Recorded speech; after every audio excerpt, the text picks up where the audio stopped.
간신히 로마에 도착하듯, 그리고 우리들도 사도행전 마지막까지 오게 되었습니다. 여러분들 마지막 날 심판대 앞에서 자신 있으십니까?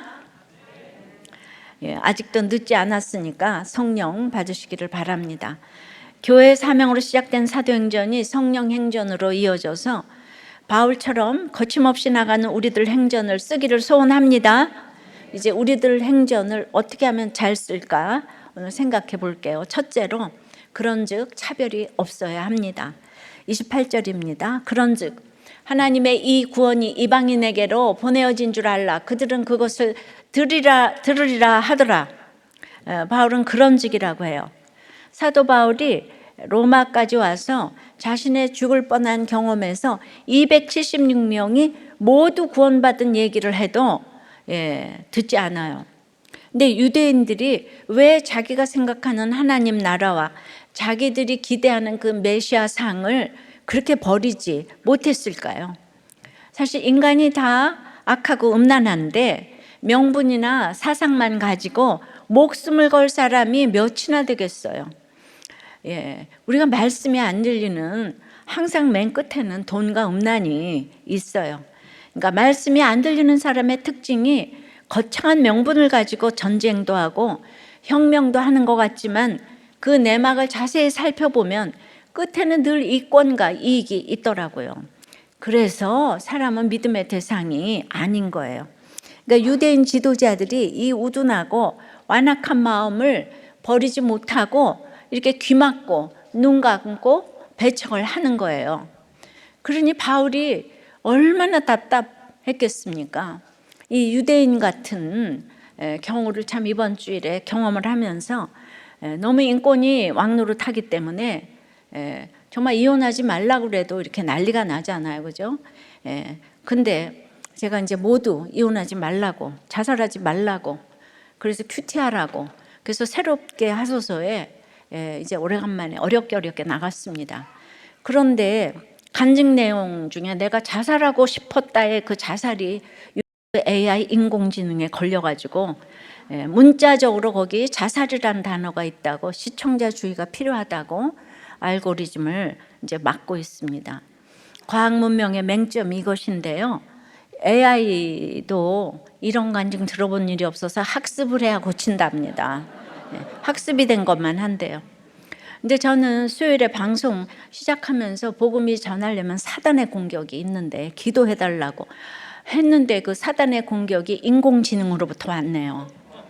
그러니까 우리가 큐티를 해야 하는 이유가 여기에 있는데요. 인공지능이 모든 걸 다 해줄 것 같아도 이렇게 문자적으로 듣는 거예요. 그래서 인공지능 시대에 모든 직업이 다 없어지고 심지어 의사 직업까지도 다 없어지는데 한 가지 남는 직업이 목사라잖아요. 그러니까 공감을 못하는 거예요. 공감을. 이게 딱 그냥 이게 유대인이 절벽같이 못 알아듣는데 AI가 이걸 못 알아듣는 거예요. 그래서 AI가 눈 감고 귀 감고 하는 유대인과 같은데요. 정말 그 AI의 세력은 거대한 정말 그 사단이 노도처럼 밀고 오는 세력 같습니다. 그러니까 저는 이제 어차피 이거 힘들게 나간 것인데 여러분들은 이제 사정이 이렇게 됐으니까 더 열렬히 퍼다 나르세요. 이혼을 막아야 되고 사실 자살을 막아야 되잖아요. 근데 제가 자살을 꼭 시키는 사람처럼 이런 억울한 일이 세상에 어디 있겠어요. 그러니까 여러분들은 이제 힘내고 퍼다 나르세요. 우리는 이혼 말려야 하고 자살 말려야 합니다. 유대인들이 하나님의 나라와 메시아를 믿기를 끝까지 거부하니까 주님이 그 구원을 이방인에게 보내셨어요. 유대인들은 역사적으로 가장 차별받는 민족 아니겠습니까? 그런데도 그들은 정말 시어머니 시집살이 했던 사람이 더 시집살이 시킨다고 얼마나 이방인을 더 지독하게 차별하는지 몰라요. 그러니까 우리는 유대인들이 자기 동족 그 예수님을 안 믿는 게 너무 이상하잖아요. 근데 그렇게 진영 논리, 지역 감정 이단들이 아무리 듣고 보아도 안 들리고 안 보이는 것이 같은 일인가 봐요. 이번에 이거 인공지능을 경험하면서 진짜 이렇게 절벽 같잖아요, 그죠? 예, 그게 지금 이제 시정이 안 되고 있잖아요. 너무 안타깝습니다. 그런 게 아니고 우리 중에도 그런 사람이 있는 거예요. 이제 성령의 나라를 이제 그걸 말하면서 이제 믿든지 안 믿든지 선택을 해야 한다고 했는데, 남편은 3대째 모태신앙이고 구원받고 선택받은 자이죠, 그죠? 근데 자기 의가 너무 강하고 너무 의로운 사람이라서 이 의가 걸림돌이 되어서, 우리도 교회 와서 10여 년이 되었는데도 이렇게 말씀이 안 들릴 수도 있구나, 이제 안타까운 마음이라는데, 남편이 이런 갈등의 문제를 가지고 다른 교회 목사님과 상담을 했는데 우리도 교회 시스템이 위험하고 이단시하듯 이야기를 하셨다 그러는 거예요. 그러니까 남편의 마음이 더 확고해져 가지고 교회를 떠났다는 거예요. 이런 분들이 계세요. 이해할 수 없는데, 이 말씀을 보니까 바울이 말하는데도 안 믿으니까 그럴 수도 있구나 생각하지만, 지금까지 이런 분들이 안팎으로 또 위로부터 아래까지 얼마나 많았는지를 생각하면, 제가 사명이니까 여기까지 왔지만 정말 애통이 됩니다. 그런데 우리들 행전을 쓰려면 여러분들 이런 것들을 예비해야 합니다. 새로 목장이 시작됐는데 이런 얘기가 얼마든지 있을 수 있어요. 근데 성경에 사도행전도 이 일이 계속 일어나고 있잖아요. 29절에는 없음이라고 돼 있는데, 어떤 서방 사본에는 이 바울의 복음이 들리지를 않으니까 저가 이 말을 마칠 때에 유대인들이 서로 큰 논쟁을 하며 물러가더라는 구절이 삽입되어 있다는 거예요. 그러니까 바울이 이렇게 해도 저들이 하나도 안 들리니까 서로 싸우다가 물러갔다는 거예요. 그러니까 가슴이 쫙 미어지지 않아요? 진짜 인공지능, 또 우리들 교회를 떠나신 분 생각하니까 무슨 말을 어떻게 해야 되겠습니까? 하지만 그렇다고 해서 바울이 유대인들을 미워합니까? 하나님은 유대인들 차별하지 않아요. 차별해서 구원을 이방인에게 보낸 게 아니에요. 우리가 아이를 키워보면 알잖아요. 아이 밥 먹이는 게 제일 어려워요. 근데 아이가 친구를 데려오면, 그것도 이성 친구를 데려오면 굉장히 또 따라서 밥을 먹잖아요. 그럼 너무 그냥 그 친구가 밥 먹는 게 너무 이쁘지만은 우리는 그 친구가 이쁜 게 아니고 친구 때문에 우리 애가 먹을까 그것만 바라보고, 바로 이 하나님의 마음이 이건 거예요. 너희들이 무시하는 그 이방이 어떻게 믿고 하나님께 나가는지 똑똑히 봐. 네가 안 먹는 이 좋은 거 쟤는 다 먹잖아. 쟤가 너 이거 다 뺏길 거야. 너희들도 제발 좀 돌아오라고 이 말씀인 거예요. 사실 저는 어떻게 보면 우리나라에서는 교계에서 이방인과 같죠. 여성은 목사 안수도 주지 않는 교단에서 신앙생활을 한 집사고 평신도였습니다. 근데 저와 같이 연약하고 죄인인 고난받는 한 사람에게 하늘이 열리고 말씀이 임하여 이 사명을 감당하게 하신 것은 하나님께서 우리들 교회를 통해 이 땅에 무엇인가 하실 말씀이 있다고 생각이 됩니다. 그래서 하나님께서 이 나라 가장 중심부인 강남에, 그리고 고속도로를 오가며 모든 사람이 볼 수 있는 판교의 교회를 세우신 것도 우리끼리 잘 먹고 신앙생활 잘하라가 아니라 이방인 같은 우리들 교회가 이 땅에 던져야 할 메시지가 있어서라고 생각합니다. 그러니까 저는 이제 여자로서 무시당했지만, 제가 여자들이요 다 나와라 목에 힘주라가 아니라 바울이 유대인을 사랑하듯이 저 또한 아이러니컬하게도 집에서는 남편 세우고 교계에서는 남자 목사들 세우는 것이 핵심 가치예요. 왜냐하면 여자의 머리가 남자고 남자의 머리가 그리스도이기 때문에 남녀는 동등하지만 역할이 있는 거예요. 그러므로 남자들은 여자를 차별하면 안 되는 거죠.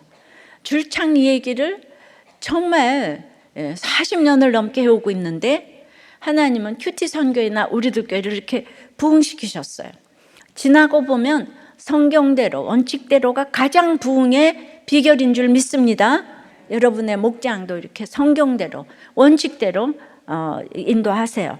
교회 사명으로 시작된 사도행전 첫 설교 서두에 제가 이렇게 목욕탕 싱크 큐티 목회자 세미나에 대해서 정말 설교를 했어요. 그것이 무엇이냐 하면 말씀 묵상, 가정 중수, 십자가, 구원, 바로 하나님 나라와 예수 그리스도, 거기에 대해서 얘기했어요. 올해가 우리들께 20주년이 되는데요. 이것이 우리들이 사명으로 써내려가야 할 우리들 행전입니다. 적용해 보세요. 여러분이 차별받았다고 더 차별하고 있는 것은 무엇이고 누구입니까? 시집살이 했다고 더 시집살이 시키고, 회사에서도 정말 그 악한 상사 밑에 있다가 더 악한 상사가 되고, 보고 배운 게 그거밖에 없어서 성령이 임하지 않으면 우리는 똑같이 답습합니다. 술 먹는 거 욕하다 술 먹고, 바람 피는 거 욕하다 바람 피고 이래요. 자, 차별받지도 않았는데 차별하는 것은 무엇입니까? 성령 받지 않으면 우리는 바뀔 수가 없어요. 성령의 우리들 행전은 차별하지 않아야 하지만은, 두 번째는 여전한 방식으로 오는 사람을 다 영접해야 합니다. 30절, 바울이 온 이태를 자기 셋집에 유하며 자기에게 오는 사람을 다 영접하고, 바울은 가이사라에서 2년을 수감되어 있었던 것처럼 로마의 셋집에서도 만 2년이라는 시간 동안 가택연금 상태로 지냈어요. 바울이 로마로 그렇게 가기를 원했으면 가이사 황제에게 가서 복음을 전하고 짠 하고 믿었고, 바울이 모든 사람들에게 인정을 받았더라로 끝나면 얼마나 좋겠어요. 그렇다면 바울의 삶이 실패로 끝났나요? 보기에 실패한 것 같이 끝나도 실패한 게 아니에요. 우리는 전자동으로 지금 감사하고 살면 내일은 좋은 일이 오겠지 생각합니다. 그것도 맞는 얘기지만, 더 중요한 것은 그냥 오늘을 하루를 감사하면서 살다가 가면 되는 거예요. 그 이상도 이하도 없는 거예요. 오늘 하루 감사하는 게 최고의 이 성령 행전 쓰는 비결입니다. 그러므로 가이사 앞에서 전하는 것이나 지금 셋집에서 전하는 것이나 차이가 하나도 없는 거예요. 그걸 저는 경험을 했어요. 제가 피아노 선생까지 내려놓고 하는 바에 지금 무슨 돈 때문에 하는 것도 아니고, 그런데 내가 뭘 차별할 게 있겠어요, 그죠? 복음을 전해야 되는데. 유대인들은 안 믿었으나 여기서 영접하고라고 번역된 단어는 미완료 과거형으로 바울의 집을 찾는 이들이 끊이지 않았다는 거예요. 유대인들은 안 듣지만은 끊임없이 찾아오는 사람들을 모두 영접했다는 것을 말합니다. 그리고 이 단어는 사도행전 2장에 세례를 받을 때 쓰인 단어와 동일해요. 아페데 케토인데요. 그러니까 우리들도 즉 끊이지 않고 영접해야 합니다. 많이 모이고 대형교회가 되고 성공하는 것이 목적이 아니에요. 예수를 영접하고 성령을 받기 위해서는 그냥 여전한 방식으로 우리는 목장을 쉬어도 안 되고 목장에 오는 모든 사람을 영접해야 하는, 이것이 사도행전의 마지막 우리들 행전입니다. 바울도 자기 셋집에 영접했다고 하잖아요. 그러니까 여러분들이 셋방살이를 살아도 영접하는 게 더 대단한 믿음입니다. 라면을 대접해도 집에서 모여야 합니다. 새신자라도 돌아가면서 순번을 정해서 모이도록 권면해야 돼요.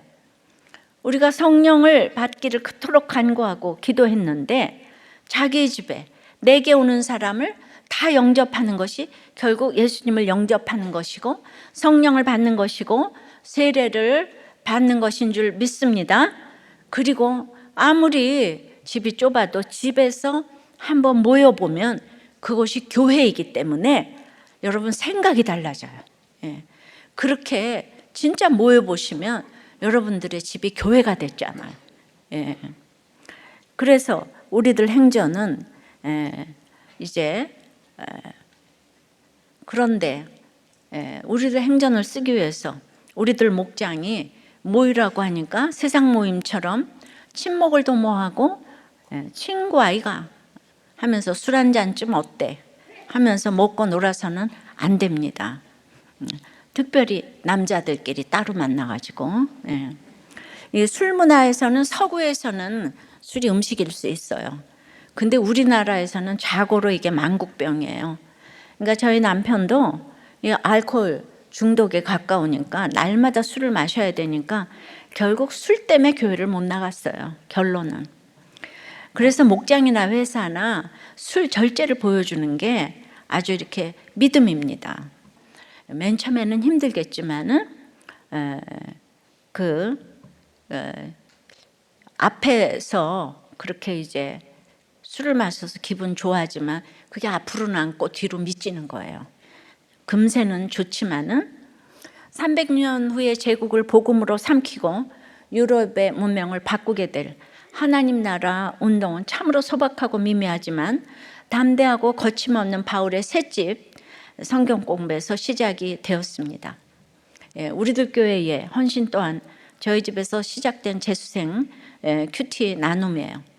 비록 그 시작이 소박하고 미미했지만은 담대하고 거침없는 말씀 묵상 운동과 성령의 역사가 우리들 교회를 여기까지 이르게 했는데요. 정말 사람들이 자꾸 오니까 모임이 13개로 늘어났다 그랬잖아. 정말 이게 계속해서 다 영접하라고, 여전한 방식으로 영접하라고. 또한 국내뿐 아니라 미주와 해외에 이르기까지 강에서 바다로 나가는 큐티 운동과 큐티인의 보급을 통해 하나님 나라가 전파되고 주 예수 그리스도에 관한 가르침이 전해져 왔어요. 곳곳에서 가정이 회복되고 중수되었다는, 저는 새롭게 하소서 리플을 보면서 저 때문에 이혼 안 했다는 사람들이 그냥 그런 분들이 너무 리플을 달아주셨어요. 여러분, 한 가정만 살려도 기가 막힌데 이 운동이 일어나야 할 운동 맞지요? 한 가정만 살아나도 이게 교회가 존재 가치가 있는 것인데, 그래서 미주는 어디서 큐티인 그 한글판 영문판을 구입하냐고 계속 물으시는데 그날 얘기했는데 이해가 잘 안 되셨나 봐요. 김한효 목사님이 심호하시는 얼바인 베델교에서 총판을 하고 있습니다. 참고하시기 바랍니다. 자기 집에서 적용해 보세요. 자기 집에서 목장하고 있나요? 목장 모임에 쓰는 내 시간과 물질이 아까운가요? 기쁜가요? 프로테이지로 답해 보세요. 모였을 때 성령이 임해서 예수의 일로 나누나요? 교제 중심인가요? 성령의 우리들 행전은 세 번, 첫 번째는 차별 없이, 두 번째는 여전한 방식으로, 세 번째는 거침없이입니다. 31절에요. 하나님의 나라를 전파하며 주 예수 그리스도에 관한 모든 것을 담대하게 거침없이 가르치더라. 한글 성경에는 담대히 하나님 나라를 전파하며 주 예수 그리스도께 관한 것을 가르치되 그 많은 사람이 없었더라. 기억날 거예요. 근데 이 사도행전에 28장 31절 가장 마지막 구절이잖아요. 근데 참 이상하게 끝이 나는 거예요. 한글 성경으로는 이것이 이제 굉장히 평범해 보이지만은 원문을 보면 거침없이란 부사로 이게 이제 끝나는 거예요. 부사란 동사, 형용사, 문장 전체를 수식하는 역할을 하는데요. 한글도 그렇고 헬라어도 그렇고 마지막을 부사로 끝나는 경우는 거의 참 없지요. 예를 들어보면 철수는 매우 빨리 달린다. 이게 정상인데 부사가 마지막에 들어가면 철수는 달린다 매우 빨리. 이렇게 문장이 끝난 거예요. 그래서 우리가 다시 해석을 해보면 바울이 하나님 나라를 전파하며 주 예수 그리스도에 관한 모든 것을 담대하게 가르치더라 거침없이, 이러고 끝난 거예요. 그러니까 뭔가 뒤에 다른 말이 와야 될 것 같죠? 즉 이 사도행전은 아직 안 끝났다는 거예요. 여기서 담대하게로 번역된 헬라어 파레시아는 오순절에 베드로가 담대하게 연설하는 장면에서 처음으로 이제 사용이 되었는데요. 우리는 성령의 충만함을 알지 못하면 이런 담대한 행동을 할 수가 없어요. 바울과 재판과 구금이라는 이런 수치스러운 상황에 굴복하지 않고 성령의 충만함으로 담대하게 복음의 증인으로 우뚝 섭니다. 그는 과거 자신이 그리스도인들을 핍박하고 스데반을 죽였다는 걸 언제나 기억하고 있으면 자기 죄를 볼 때 가장 담대함이 나오는 거예요. 자기 죄를 보는 건 죽은 사람을 일으키는 것보다 더 어렵기 때문에 그렇게 어려운 걸 했으니까 담대함이 나오죠. 그게 목에다 힘주고 담대 이래서 담대가 되는 게 아니고요. 그러니까 비록 우리들이 아무리 매인 환경에 있을지라도 복음은 결코 매이지 않는 거예요. 복음은 생명이 있는 거예요. 거침없이 전진하고 전파됩니다. 누구도 복음의 역사를 막을 수가 없어요. 실제로 바울은 2년 동안 로마에 있으면서 이 시간 4권의 에베소, 빌립보, 골로새, 빌레몬서의 옥중 서신을 쓰고요.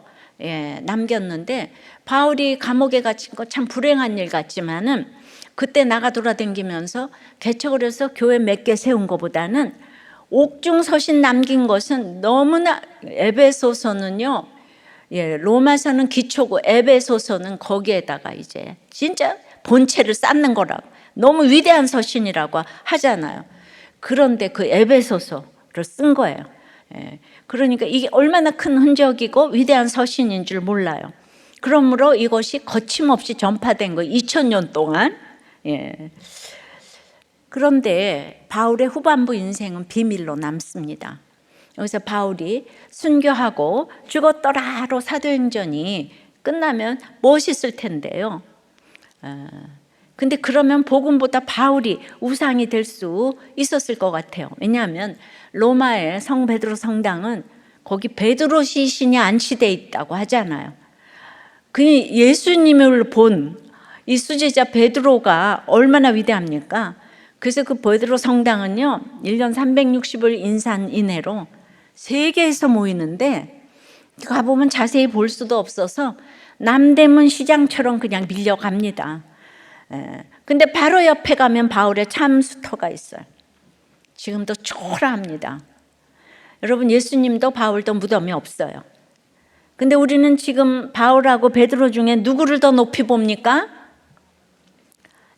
베드로 성당 때문에 가톨릭은 우상 숭배로 이제 가득 차게 되었어요. 그러니까 우리는 하나님 나라를 보이기 위한 어떤 한 부분만 내가 보이고 가면 되는 거예요. 진짜 인간은 감춰져야 되는 거예요. 16세기에 귀족 평신도이면서 천주교에 대해 분연이 일어난 잔느 교영은 이 300년 전에, 그러니까 2000년 전, 300년 전 해 아래 새 것이 없어요. 거침없이 전파하고 가르친 분인데요. 16살에 결혼을 했어요. 아이들을 낳고 하녀와 시어머니 시집살이가 뭐 상상을 초월했고요. 22살 연상의 남편과는 그건 완전히 재앙의 관계였어요. 근데 12년 만에 남편이 죽고 28살에 과부가 되었습니다. 그분이 천년도 걸렸어요. 시어머니가 치료받지 못하게 해서 절세의 미녀인 그녀가 얼굴이 얽게 되고 그렇게 진짜 말할 수 없는 고난을 받으면서 성당 가서 신부 앞에서 고해성사를 해야 되는데 이 시집살이 때문에 나갈 수가 없는데 누구한테 배운 게 아니고 자기가 하나님께 직접 기도할 수 있더라. 그래서 16살에 결혼을 했기 때문에 배움도 일천하죠. 그죠? 그런데 성경으로 기도하기, 말씀으로 기도하기, 예수 그리스도를 깊이 체험하기 이런 책을 썼어요. 근데 그 책이 기가 막혀서 명성이 높아가니까 이 교황청, 비방, 조롱 뭐 이건 위험한 인물이다. 말 못할 수치와 사무치는 억울함에도 함구하고 영적 지도를 해나갔다고 하죠. 로마 교황청 주교는 이외에도 그 귀용 부인이 아가서의 내 신부야, 네 두 유방은 백합화 가운데서 꼴을 먹는 쌍태 어린 사슴 같구나, 이런 아가서의 해석을 구속사적으로 해서 책을 썼다고. 여자가 부끄러운지도 모르고 어디서 아가서를 입에 올리냐고 등등의 이유로 이단이라고 몰아세워서 가톨릭 당국과 루이 14세에 의해 바스티유 감옥에 7년이나 갇혔고 나와서 유배 생활을 오래 했어요. 루이 14세와는 같은 귀족 계급이었는데 이렇게 이제 알던 사람에 의해서 갇혔습니다. 이런 핍박 가운데 있던 잔느 귀용책이 그 시대에 그냥 몰래 전해졌어요. 이 책은 후에 허드슨 테일러, 존 웨슬레 등, 허드슨 테일러는 중국 선교의 대부고 요한 웨슬레는 감리교의 대부죠. 아주 영적 거장들이 귀용의 책을 보고 영감을 받았습니다. 저는 너무 힘들 때, 이제 몇십 년 전, 너무 비슷하게 시집살이 한 사람이 있어가지고, 한여한테 받고, 시어머니한테 받고, 남편한테 받고, 나가지 못하게 하고, 근데 성경으로 기도하기. 근데 제가 책을 쓰지 않아도 되겠다 싶었어요. 왜냐하면 말씀으로 기도하기 뭐 이런 거는 제목으로도 어디서 본 일이 없었기 때문에 300년 전이나 똑같구나. 그런데 귀용 부인이 믿음의 핏값을 치르고 홀로 깨달은 책을 남겼는데 귀용이 그 당시 굉장히 신비주의고 천주교 색채가 많아서 이해가 좀 안 될 수도 있어요. 저는 좀 더 나가서 성경이 어떻게 성도들의 삶에 적용이 되는지까지를 저는 전하고자 하는 게 지금 사명이죠. 그래서 저도 이제 지나고 보니까 책이 많이 남겨지게 되었네요. 그녀의 육필 원고는 지금 프리스턴 신학교에 있는데 맨 앞장에 연필로 이 책을 읽는 자는 복이 있는 자입니다. 그게 써져 있다는 거예요. 그래서 제가 그 귀용 부인을 생각하면 저는 뭐 형편이 참 좋은 편이라는 생각을 하게 됩니다. 그런 잔느 귀용도 감옥 생활에 대해서는 안 썼어요. 만약에 썼으면 지금 바스티우 감옥이 전 세계에서 몰려가는 성지가 되지 않았을까요? 그래서 사도행전이 복음 전에 따로 끝나야 합니다. 귀용도 복음 전하다 갔다로 끝나야 돼요. 그 나머지는 우리가 완성을 해야 합니다. 어떻게 완성해야 할까요? 이 복음 전하는 것을 가만히 생각해 볼 때 거듭나고 보니까 내가 시장 나가고 병원에서 복음 전하는데 그 많은 사람이 아무도 없더라고요. 근데 나는 내가 내 인생의 욕심으로 나가지도 못하고 백화점도 못 가고 그래서 결혼을 잘못했나 그렇게 생각한 거는 그 내 욕심 때문에 예수 믿는 것을 제가 핍박 당한 거죠. 옷 사입지 말라고 하면 안 사면 되고 돈 안 주고 반찬이 왜 이 모양이냐고 하면 그냥 가만히 있으면 되고 그러니까 이게 복음을 전하려고 하는데 참 하나님이 많은 지혜를 주셨는데요. 우리 시어머니하고 제가 거듭나서 나누면서 한 얘기 중에 우리 며느리는 해치하지 않다. 그 얘기는 우리 어머니 사투리로 사치하지 않는다. 그 얘기를 들었어요. 근데 우리 어머니가 워낙 옷을 좋아하기 때문에 우리 어머니한테 그 말을 들어야 내가 복음을 전할 수가 있는 거예요. 복음을 전하려고 하는데 살 거 다 사고 가고 싶은데 다 가고 그럴 수 있겠습니까? 근데 육적인 욕심을 그렇게 이제 갇혀 있으므로 많이 가지치게 해주셨어요.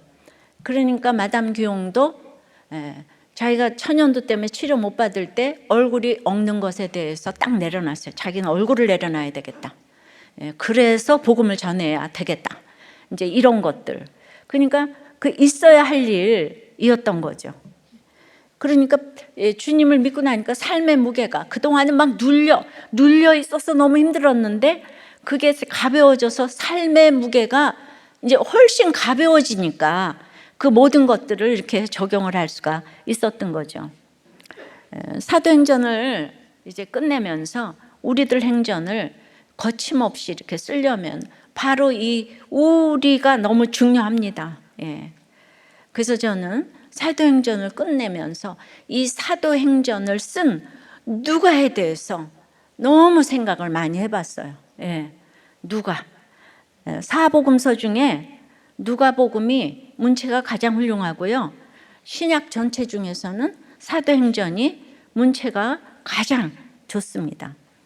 헬라인이었던 이방인 누가의 글은 어부 출신인 베드로와 요한, 학문적 배경을 정확히 알 수 없는 마태와 마가, 유대식 정통 교육을 받았던 바울보다 훨씬 유려하고 세밀한 구조를 가지고 있다고 할 수 있습니다. 누가복음에만 있는 선한 사마리아인 이 탕자의 비유 등 다른 복음서에 없는 아주 탁월함이 있어요. 사도 바울의 여정을 기록해 준 사람이 누가예요. 그래서 누가복음과 사도행전에 그 양만 놓고 보면 바울 서신보다 더 많아, 길어요. 그러니까 정말 바울 복음, 예수님의 복음, 바울 복음, 누가복음이라고 할 정도로 한마디로 엄청 똑똑한 사람인 누가에게는 정말 예수님을 만난 체험이 있어요, 이 사람. 그러니까 예수님과 바울을 높이고자 하는 마음이 있는 거예요. 그러니까 사도행전과 누가복음에 누가의 이름이 1절 안 나옵니다. 너무 놀랍지 않아요? 그렇게 자기 이름 하나도 안 내고 썼는데 하나님은 누가복음과 사도행전의 저자를 누가로 기록해 주셨습니다. 이것은 이제 꼭 옳고 그름의 문제는 아니고요. 저 또한 앞장서고 있는 것 같아도 저에게 있는 주님에 대한 확신을 보고 조용히 섬기고 있는 여러분 중에서 저보다 상급이 더 크고 주님이 귀하게 여겨주실 분이 있다는 것을 저는 확신합니다. 자, 나중에 천국에 가면 바울과 누가 중에 누가 더 높은 자리에 있을까요? 바울과 바나바 중에는 바나바가 떠나버렸으니까 조금 알겠는데 바울과 끝까지 바울을 지킨 누가 중에는 참 좀 어렵더라고요. 자, 디모데는 청결한 양심으로 바울을 유쾌케 하고 위로를 주었어요. 몸이 약한 디모데는 배 동행도 못했어요. 마지막도 못 지켰어요. 디모데는 책 한 권 못 써요. 그런데 바울이 디모데 전후서를 써주면서 디모데 이름을 남겨지게 했어요. 뭐 그런 인생도 있더라고요. 그리고 그것이 바울의 유언서가 됐습니다. 히브리서는 그 어마어마한 구속사의 대가인 아볼로가 썼는데 히브리서 대단하잖아요. 예수 그리스도 완전히 구속사의 아주 모델이죠. 그런데 하나님은 이름을 남겨주시지 않았어요. 디모데에게는 소심하고 병들었다고 포도주 먹어라, 청년의 정력을 피해라, 뭐 별의별 얘기를 잔소리하면서 다 써줘요. 마지막에 죽기 직전에 옆에 누가가 지극정성을 다하고 있는데 그렇게 디모데를 보고 싶어해요. 정말 이 바울 뭐 이런 인간이 다 있어요. 그래. 그래서 디모데후서 마지막 그 유언장 4장에 보면요, 어서 오라고 3번이나 말해요. 9절에 너는 어서 속히 내게 오라. 13절에 외투와 책을 가지고 오라. 21절에 겨울 전에 오라. 막 그냥 이 턱에 찼어. 디모데 보고 싶어서. 그러면 왜 이렇게 디모데를, 이 누가 같은 대단한 사람이 있는데 디모데를 보고 싶어 했을까? 큐티라면서 이런 걸 이렇게 싱크를 해보는 거예요. 일은 누가가 다 했는데. 근데 디모데를 보면 쉼이 있었나 봐요. 생각을 해보니까 누가는 긴장이 될 수 있었겠어요. 바울이 바울 된 것은 누가 때문이에요. 누가가 있는 것 때문에 주의 일이 돼가고 있는데, 그런데 아무리 누가가 대단해도 계속 긴장이 되면 어떻게 되겠어? 너무 완전하니까. 완전한 데다 겸손한 데다 생색도 안 내고.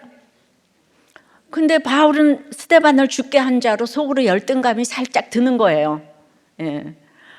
그러니까 똑똑한 사람들끼리는 바울의 일거수일투족을 다 아는 누가인데 이렇게 긴장 관계가 있나 봐요. 마가는 왕자병이라고 쫓아버렸잖아요. 후에 회개하고 돌아오긴 했지만은, 그런데 이제 그 당시는 같이 할 수가 없었어요. 그 당시 바울 복음 전할 때는 절대적으로 이제 바울 편에 서는 사람이 있었어야 합니다. 누가는 예수님과 바울 사도에 대한 이런 체험 신앙이 있기 때문에 바울 사도가 원하고 바라는 것은 무조건 바울에게 좋은 것이라고 생각한 것 같아요. 그러니까 자기가 옆에 있는데도 마지막에 이 디모데 타령을 하는 바울을 보면서 자기에게 없는 이 바울을 유쾌하게 하는 디모데 때문에 감사한 것 같아요. 정말 생색이 조금도 없고 하나님 자체가 상급이니까 하나님 만난 바울 자체도 상급인 거예요. 정말 이런 누가를 하나님은 후에 정말 일어나서 안아주셨을 것 같다는 생각이 들고, 그래서 이름을 남겨주셨어요. 정말 누가가 훌륭하지 않나요? 누가에 대한 발견은 저를 아주 감동케 했습니다. 가는 곳마다 박해를 당하기에 이런 소수라도 지체가 없으면 예수 복음을 전하기가 어려운 거예요. 그러나 이 우리는 절대적으로 바울 편에 섰어요. 이 소수의 우리가 세계 선교를 했네요. 바나바와 베드로는 훌륭하지만은 바울 편에 설 수가 없었어요. 이렇게 성경을 자세히 보니까 인간에 대한 이해가 넓어져서 그럴 수도 있겠다라고 이해가 되는 거예요. 바울은 2차 투옥 때 네로 박해 때 죽었다고 하는데 여기에다가 기록을 안 해줬잖아요. 하나님은 누군가를 통해서 써줄 수 있는데 그렇게 하지 않으셨어요. 자, 결론은 바울이, 누가가, 디모데가 위대한 것이 아니라 하나님이 위대하다 이 말이에요. 바울도 자기는 디모데가 좋아. 근데 객관적으로 누가가 훌륭해. 그런 게 상관이 없어요. 그러니까 구원도 공로로 가는 게 아니라는 거예요. 예. 그리고 바울도 잘못할 수 있어요. 그 평가를. 그렇기 때문에 결론은 하나님만 위대해요. 반복되는 인생 가운데 복음 전하다가 가는 것이 최고의 목표입니다. 그러니까 우리의 목장에서 쉬게 하지 않으며 정말 우리가 되는 한두 사람이 목장에 있으면 그 목장은 부흥합니다. 우리들 행전을 쓸 수 있습니다. 세계 선교의 깃발을 들 수가 있습니다. 한 사람만 있어도 그 목장은 부흥해요. 근데 두 사람만 있으면 소도 잡고 말도 잡아요. 이렇게 시기하지 않아야 되는 거예요. 비교하지 않아야 되는 거예요. 여행에서 가장 중요한 것은 동반자예요. 스위스 알프스를 가더라도 동반자가 이상하면 우리는 먹은 거 다 체해요. 예. 곳곳에 이런 그때마다 지체가 있어서 세계 선교가 된 줄 믿습니다. 적용해 보세요. 우리는 어떤 역할을 감당하고 있나요? 그리고 여러분 누가 좋아요? 바울이에요? 누가예요? 디모데예요? 공동체에서 드러나지 않는 나의 역할 때문에 비교하고 있지는 않습니까? 나는 도움받는 누가가 좋은가요? 도와주는 디모데가 좋은가요? 여러분은 겸손한가요? 환경이 겸손해서 겸손한가요? 네. 디모데, 누가가 뭘 겸손하겠어요? 바울은 어마어마한 가말리엘의 동창생들이 많고 다소시 출신이에요. 대단한 사람 많은데 마지막을 지킨 거는 이방인 루스트라 출신 호녀라 디모데하고 이방인 이 누가는 의사 누가는 노예 출신이라고 하죠. 여러분 환경이 겸손한 것이지 겸손한 사람은 이 땅에 없습니다. 사람을 너무 높이지도 무시하지도 말아야 된다는 거예요. 목장에서. 아셨습니까? 네. 코로나 3년 동안 성찬식을 못했어요. 예. 지금도 약간 위험하지만은 그래서 성찬식은 아니지만 사도행전을 끝낸 오늘 책거리 애찬식을 하려고 합니다. 예. 바울도 유라 굴러 광풍 속에서 배에 탄 모든 사람들이 함께 떡을 떼고 음식을 나눠 먹는 성찬식을 가졌었고 그 배 안에서 바울이 한 말씀이 이제는 안심하라입니다. 그리고 배는 산산조각 났지만은 생명에는 지장이 없고 한섬 예수 그리스도에 걸렸듯이 애찬식을 통해 준비한 강정을 함께 나눠 먹으며 영원히 사도행전을 기억하고 성령 받음을 기억하고 이 사도행전이 나의 행전, 우리들 행전이 되도록 결단했으면 좋겠습니다. 여러분 성령 시리즈 듣느라고 너무 수고하셨습니다. 네, 말씀을 맺겠어요. 우리들 행전을 쓰기 위해서 차별하지 말아야 합니다. 여전한 방식으로 영접해야 합니다. 거침없이 전파하고 가르쳐야 합니다. 그러기 위해 우리를 잘 분별하여서 잘 우리를 만들어가는 올 23년 한 해가 되기를 바랍니다. 기도할게요. 아버지 하나님, 사도행전이 끝났습니다. 너무나 참 만감이 교차합니다. 여러분들은 심판대 앞에 서서 이제 주님이 아직도 너 아니냐 물으신다면 뭐라고 답을 하시겠습니까? 주님, 성령 135번의 설교를 통해서 성령 받으라고 외치고 왔습니다. 예. 그런데 어떤 사람은 교회를 떠났어요. 너무 기가 막히지 않습니까?